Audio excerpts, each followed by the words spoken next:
Y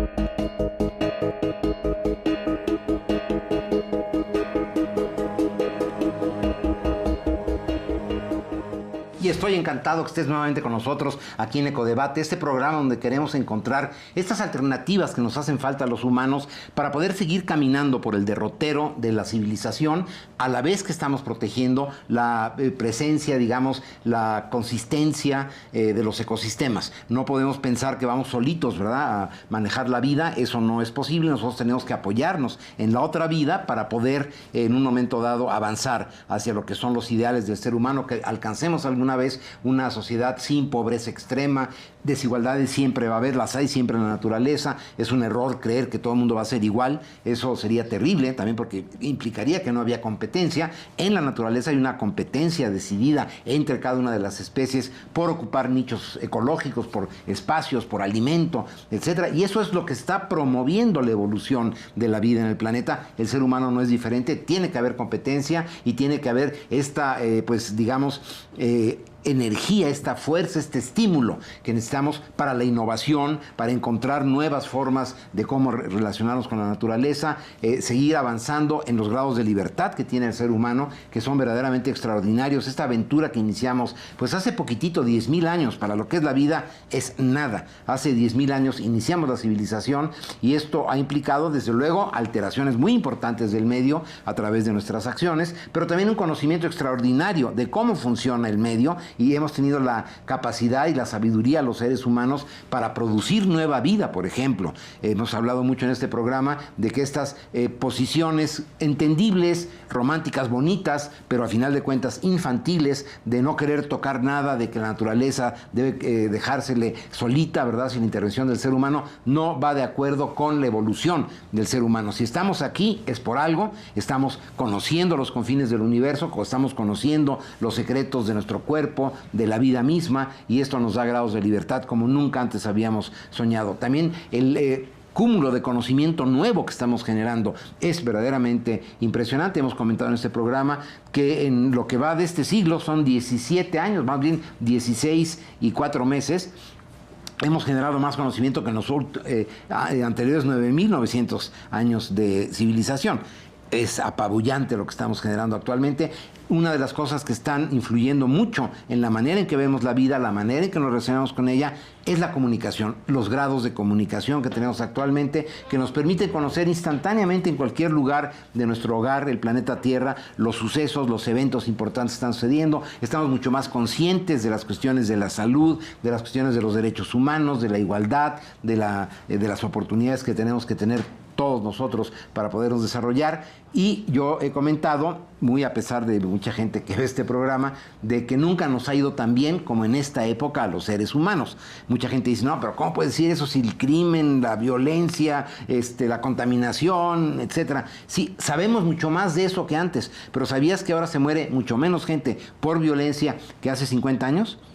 Porcentualmente, que hoy en día vivimos mucho más años que lo que vivían mis abuelos, por ejemplo, en promedio, que hoy en día tenemos un conocimiento mucho mejor de cómo funciona la higiene, cómo funciona el cuerpo humano, cómo podemos tener una mejor calidad de vida. Nos preocupamos mucho de derechos básicos, como lo del ruido. Antes, pues, a la gente hacía el ruido que se le antojaba, era un derecho que tenían. Hoy en día sabemos que esos derechos tienen también sus cortapisas. Estamos avanzando, aunque no lo parezca, en la participación ciudadana para conformar una ciudadanía ambiental que nos permita vivir en democracia, una democracia eficaz, mejor que la que tenemos actualmente, y que a final de cuentas nos va a llevar a la globalización positiva de todos los instrumentos económicos de la civilización humana en el planeta Tierra. Es un proceso largo, es un proceso difícil, es un proceso que requiere básicamente de una mucho mejor educación que la que le estamos dando actualmente a los niños en el planeta en general, pero que ahí vamos caminando. Hay muchos autores que se han pues preocupados desde el punto de vista científico de sacar las estadísticas de cómo estamos ahora y cómo vivíamos en la época de Carlos V, por ejemplo, el hombre más poderoso de la Tierra, ¿no? El sol no se ponía en su imperio. Pues hoy en día el químico Guerra y mi invitado, el ingeniero Carlos Álvarez, tenemos mucho mejor calidad de vida, y tú que nos estás viendo también, mucho mejor calidad de vida que Carlos V cuando era el hombre más poderoso del planeta Tierra, en cuestión de ir al baño, de bañarse, de curarnos enfermedades, de tener una alimentación adecuada, etcétera, de dormir bien, ¿no? de quitarnos telarañas de la cabeza, etcétera, de poder ver el universo, de poder gozar vacaciones, cosa que es un invento relativamente nuevo, esto de las vacaciones, de poder tener tiempo para uno mismo, es también una invención relativamente nueva. En fin, esto se debe al avance del conocimiento científico y a la participación de los ciudadanos en cómo estamos diseñando nuestro planeta. Una de las cuestiones que estamos avanzando mucho es cómo corregimos estas disparidades que luego suceden con estos procesos de transición tan importantes como los estamos viviendo. Comentaba yo que al desarrollarse la civilización, alteramos el entorno, empezamos a construir aldeas, caseríos, villorrios, ciudades enteras, le quitamos área a los bosques para plantar nuestros cultivos, acabamos con muchos hábitats, provocamos la extinción de muchos animales, estamos corrigiendo eso y esto lo estamos haciendo a través del conocimiento científico y usando la vida, que eso es algo que es bien interesante. Vamos a hablar en este programa de cómo podemos mejorar la cuestión agrícola, disminuir la contaminación del agua, del suelo, a través de nuestras aliadas increíbles que son las bacterias. Sabemos que hay algunas de ellas que cuando están fuera del lugar, por cierto, pueden causar daños muy importantes, inclusive la muerte, pero que la gran mayoría de todos estos seres que son los más abundantes en el planeta Tierra, las bacterias, nos ayudan realmente a vivir mejor.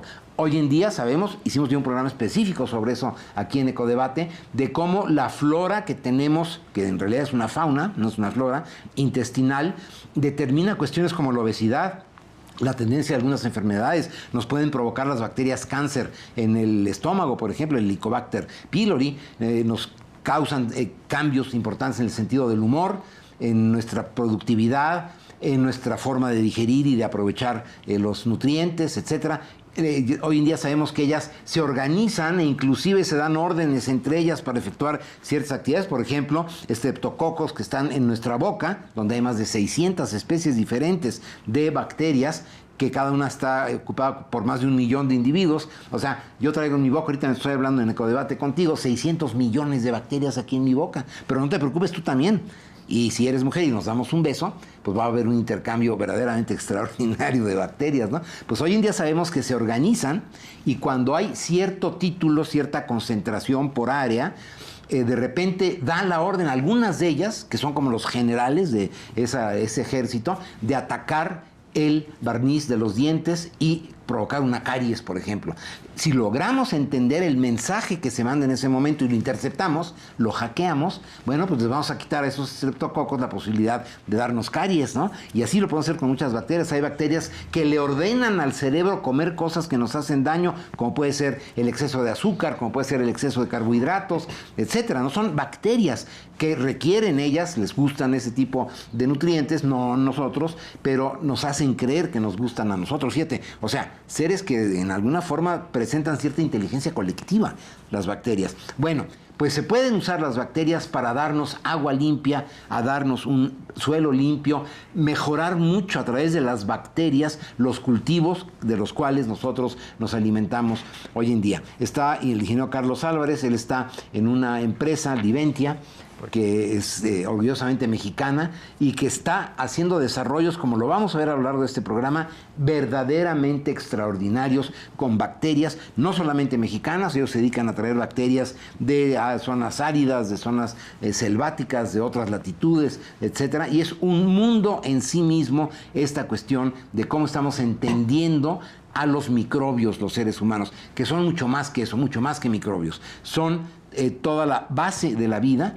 Y compartimos con ellas, con las bacterias, una cantidad de ADN verdaderamente impresionante. O sea, eso nos está revelando que el origen básico de la vida en sí en el planeta es uno.